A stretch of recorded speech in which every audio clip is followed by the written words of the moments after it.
17 who tried to log in so many times and the login failed if he was ever assisted to vote.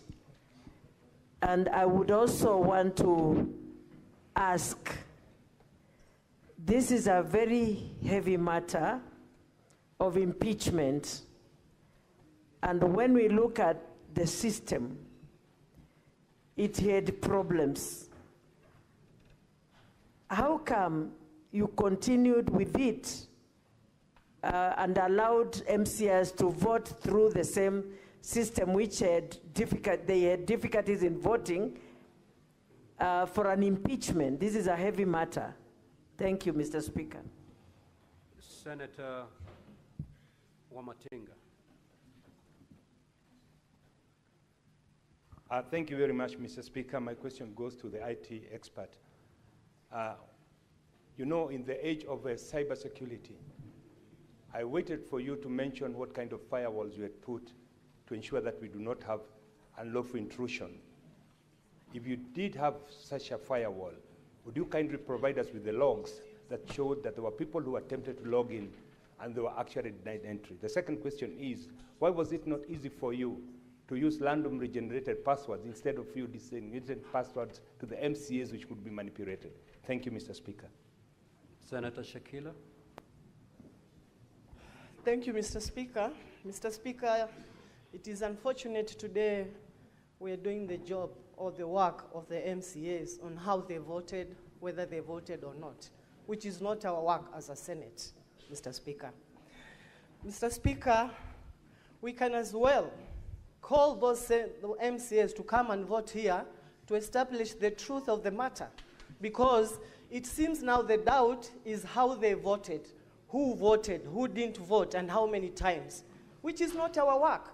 We are here, when a governor is brought here, we look at the issues and impeach the governor, or we save him. But now we're doing the work of the MCAs, Mr. Speaker. That is not the work of this House. It is very unfortunate.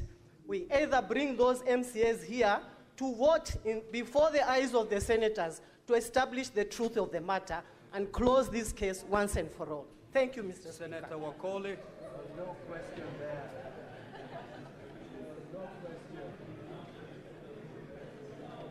Asante. Order, honorable senators. Senator Wakoli, you may proceed. Mheshimiwa Spika, kulingana na mawasilishi ya mawakili, kumekuwa na mtafaruku kwamba kuna wale walipiga kura kupitia simu na wengine kupitia vipatakalishi. Langu ni je, ama kwa Wakenya waelewe, ni kina nani walipiga kura kupitia simu za rununu na wangapi walitumia kompyuta? Pili, kulingana na uweledi wa mtaalamu huyu, kuna thibitisho kupitia kanda ya video kama sasa jumba la Senate wa Kenya wanafuata moja kwa moja. Kuna thibitisho kwamba waliopiga kura walikuwa ndani ya jumba la County Assembly, ama ni wapiga kura hewa ambao tu kupitia nambari ulizosema wanathibitisho. Na mwisho kabisa, wewe kama mtaalamu, iwaje hauelewi mfumo, mbinu ama sheria ambazo zapaswa viongozi katika jumba la county kupiga kura? Asante Mheshimiwa Speaker. Senator Morango James. Asante sana Mr. Speaker. Nilikuwa nimezima kwa sababu swali lilikuwa nataka kuuliza lilikuwa na Senator Wakoli. Take your seat, Senator Methu. Mr. Speaker, sir, I would just want to confirm from the witness who is on the stand, and the witness has taken an oath. There are so many documents here. The witness on the stand has sworn with the Bible. Mr. Witness, just a confirmation. Is it your position before God and before the Senate that indeed that 3 MCAs voted or 28 MCAs voted? That would be my first concern. And the second one, do you actually also know the implication of the oath that you have taken before this House, if it is later found out, indeed because it can be found out, that not 33 MCAs voted and 28 voted? Do you actually know the implication of that oath that you have taken as a witness before this House? Senator Abbas. Thank you, Mr. Speaker. If you go to volume 4A, page 12, if you look at the bulk SMS that has been sent. If you look at the bulk of SMS that has been sent, there are 28 out of the 47. So why did the member send, the witness sent only 28 and not 47 as a bulk SMS? Two, you have 47 MCAs, and I think they are all in the chamber at that time. Where are those who abstained and those who have not voted against the governor? Senator Olekina.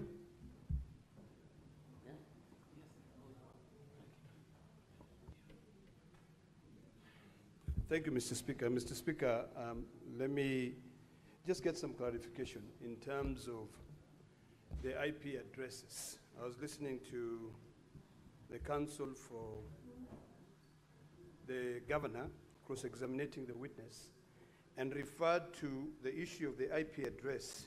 And the first question which was asked, which is what I want clarity, is whether or not one device or two devices can use the same IP address. That is a question. Number two, the question goes to the witness. I want to know whether at the Kericho County Assembly there is a Wi-Fi router, or all the MCAs vote using their unique phone numbers. Whether there is one Wi-Fi router that produces one static IP address that is shared among several devices, or whether each of those members of the assembly are using their own phones to be able to vote. And finally, whether the device which was used based on the IP addresses listed on page 29, 30, and 31, the one that you allege were assisted voters, whether the laptop which was used to exercise this vote was sharing the same IP address, or the same router, or the same Wi-Fi? Because I heard you saying that you get fiber from Safaricom. Thank you, Mr. Speaker. Witness, you may now respond to those queries. Thank you very much, Honorable Speaker and Honorable Senators. I'll start by the question about the Wi-Fi and the users within the Assembly. We have a Wi-Fi that is dedicated to the chambers, and I've said it has a static IP. That's why it's picking exact IP all along. But I'll make my assistant come and clarify very well whether the multiple devices that access. So the multiple access using the static IP, I believe the IP can be used by more than one device. So that's why it happened in several pages here. Number two, members use either laptops or their phones to vote, and we are allocated a laptop in the chambers for voting. On the implication of the oath, I understand, Honorable Senator Matthew, that I know the implications, and on the number of MCAs who voted from the system, I can say as an administrator there are 33 votes casted, and the authenticity of the votes, because there are 4 contesting the votes, is what as an expert at the back end, since I was not in the chambers, cannot confirm. When the members take their stand, they will confirm whether they voted or somebody actually voted on their behalf. On confirmation of votes within that one I think I've talked about. There is an issue about the firewalls, and I can confirm. Mr. Witness, is it possible to mention the question that you are responding to? The senator who asked the question. I didn't note the name of the senators. Oh. So I'll just answer them. So on the password generation, where I used the IDs, that was the easiest method for my honorable members of Kericho County Assembly to remember immediately the ID because of the timelines of 5 minutes. I've realized the Senate has got a voting system that is taking a minute because there are these electronic voting machines. Should they have had the electronic voting machines, it could have been faster. So I was thinking of the best way, they can easily log in and cast their votes with the shortest time possible.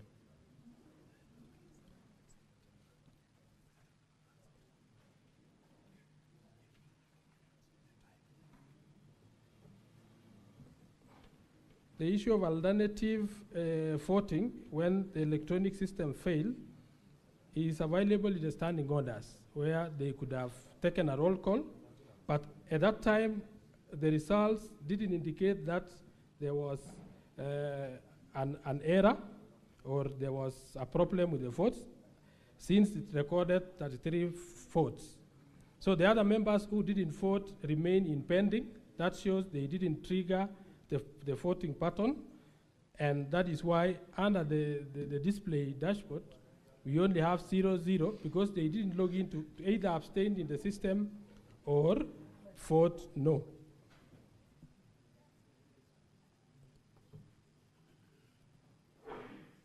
I think I can answer those ones.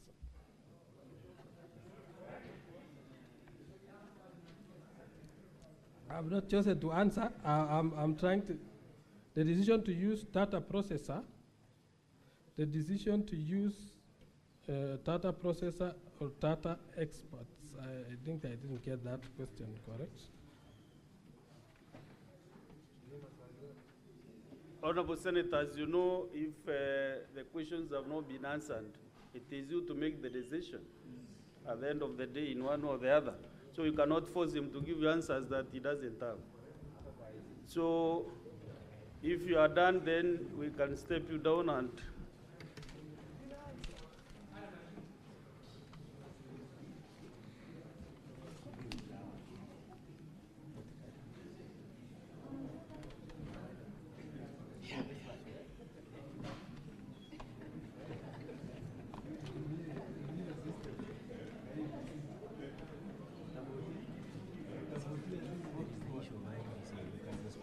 yes, order, Senators, order. Yes, Counsel for the Governor, what is it? Mr. Speaker, sir, there was Order, one question. members. There was one question directed at us by Honorable Karongo on whether the part of the MCAs we are contending did not vote are part of the 9 who were voted using the same IP address. And we want to confirm 3 of them are there. The first one is at page 31, MCA marked as 2022-029-61-110 nominated. That's Edna Chepkemoi. So we are looking at volume 2, page 31. I am looking at the column marked MCAs. Volume 4A, sorry, volume 4A. Or let me use the column of word, page 31, volume 4A. Let me use the column for word. So there is an MCA for Kipkelion, and then below the Kipkelion MCA is nominated.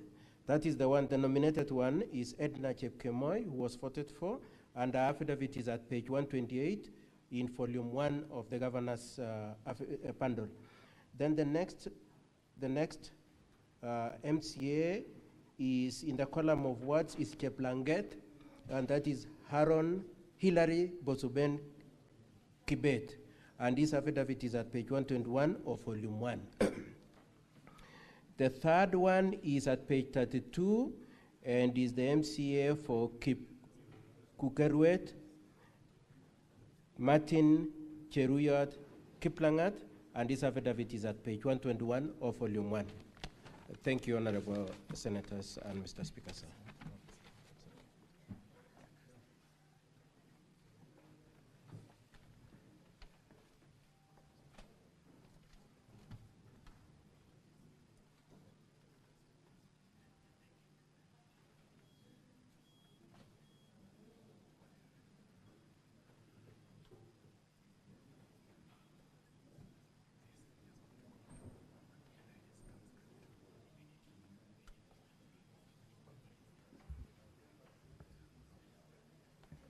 Well, I was of the impression that the main witness will maybe take time to respond to the many queries, but I'm told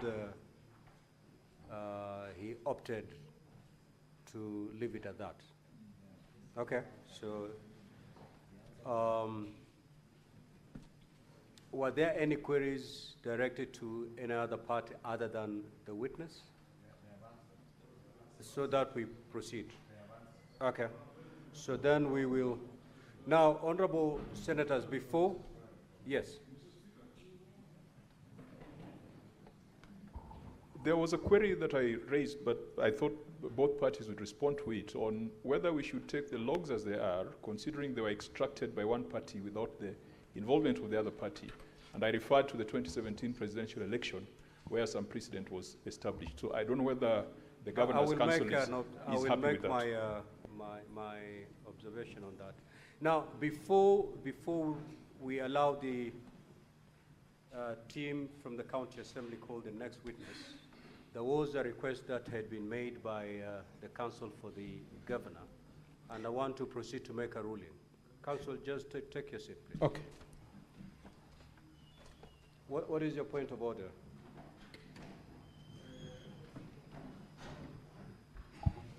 Honorable Speaker, before you make that ruling for the application which was sought by the Governor's Council, Mr. Speaker, in your ruling yesterday, you indicated that Senate will make some determination on threshold before voting on the main impeachment charges. Mr. Speaker, listening to the witness, the examination in chief, the close examination, the examination, and also maybe point of clarification from the senators. Honorable Speaker, before we make this decision tomorrow, whether there was threshold in the County Assembly, we didn't need an expert, Honorable Speaker, to assist us to verify the information that has been brought to this House, Mr. Speaker. You know, the side of the County Assembly, they are defending the voting was right. The other side, the Governor's side, they are also defending their goal that the voting did not go anywhere. So, Mr. Speaker, because the Senate leaders should be assisted, I'm not doing this application to assist either sides, but for the benefit of the Senate of the Republic of Kenya, because tomorrow we'll be making a very, very critical decision whether to allow the impeachment process to proceed, to vote for the impeachment charges or not, Mr. Speaker. Mr. Speaker, we have an ICT authority in Kenya which has very, very informed experts. So, Mr. Speaker, we can get someone who can be able to look at all these ID, IP addresses, all these credentials, so that, Mr. Speaker, as we make our decision, we can make an informed decision. So if we get a neutral expert, then we can be better pleased, Honorable Speaker. Thank you. Now, Honorable Senators, this is my ruling on the request made by the Council for the Governor, and also to address the concerns raised by Senator Kajwang and also the Senator from Meru. Now, Honorable Senators, at the start of the proceedings this morning, Council for the Governor, Mrs. Katwa Kigen, and Peter Wanyama made an application to be allowed to call the expert evidence of one Mr. Job Okun Oguya, whom they claim to be an information technology expert. Council sought to be allowed to rely on evidence on behalf of the Governor on the report prepared by the said Mr. Oguya on 25th of August 2025 and his affidavit sworn at Nairobi on the 27th of August 2025. Now, Council for the Governor asserted that they had served the Council for the County Assembly by email with a report and affidavit sought to be relied on, and that the hard copies were available for circulation to honorable senators. Council for the County Assembly opposed the application, arguing that this was an attempt by the Governor's side to introduce new evidence at this late time during the impeachment trial, and that this would be prejudicial to the County Assembly's case. Honorable Senators, you will recall that I undertook to make a ruling on the application after having sight of the document sought to be relied on by the Governor. I have since had sight of the documents. They are contained in a bundle titled Volume 5, His Excellency Erick Mutai Defense Response, Affidavit of Okun Job Oguya. In the affidavit, Mr. Oguya deposed that he holds a Bachelor of Science, Computer Science degree from Kenyatta University, having graduated in the year 2014, and that he's currently the project consultant, Security and Networks at CyberHub Systems, with the mandate to provide high-level threat detection penetration testing for clients. He further deposed that he was requested to analyze the extracts of the system audit logs, which are contained in Volume 4A of the County Assembly documents, and was also given the affidavit of Mr. Alfred Kimtai Korir, contained in Volume 2 of the County Assembly documents, to make observations on the matter. Honorable Senators, Mr. Oguya deposed that he undertook a cybersecurity audit of Kericho County Assembly electronic voting system and made observations contained in a report, which report was also attached. Now, Honorable Senators recall that yesterday, in disallowing the preliminary objection raised by the Governor's side, contesting the voting system and the threshold of the vote at the Kericho County Assembly, I ruled, among other things, that no summary determination of this matter is possible without these witnesses taking the stand to give evidence and being subjected to cross-examination in the usual manner. I further ruled that the only way for the Senate to determine this question is to receive evidence on the matter, evaluate the same, and make a finding one way or the other on the preponderance of evidence. Now, Honorable Senators, Rule 10 of the Rules of Procedure for Hearing and Determination of the proposed removal from office by impeachment of a governor provides as follows. The Senate may, at the request of the County Assembly or the Governor, invite or summon any person to appear and give evidence before the Senate. Rule 2 of the said rules make it very clear that the impeachment proceedings are an investigation to determine whether the particulars of the allegations against the Governor have been substantiated. Now, Honorable Senators, on the basis of the importance of the question on the voting system and the voting process that was undertaken, and noting the ruling that I made yesterday, and on the strength of Rule 10 of the Rules of Procedure, I will allow the application by Counsel for the Governor to admit the affidavit by Mr. Job Okun Oguya and his report on the cybersecurity audit on the Kericho County Assembly electronic voting system. I find that the opposition by the County Assembly to the application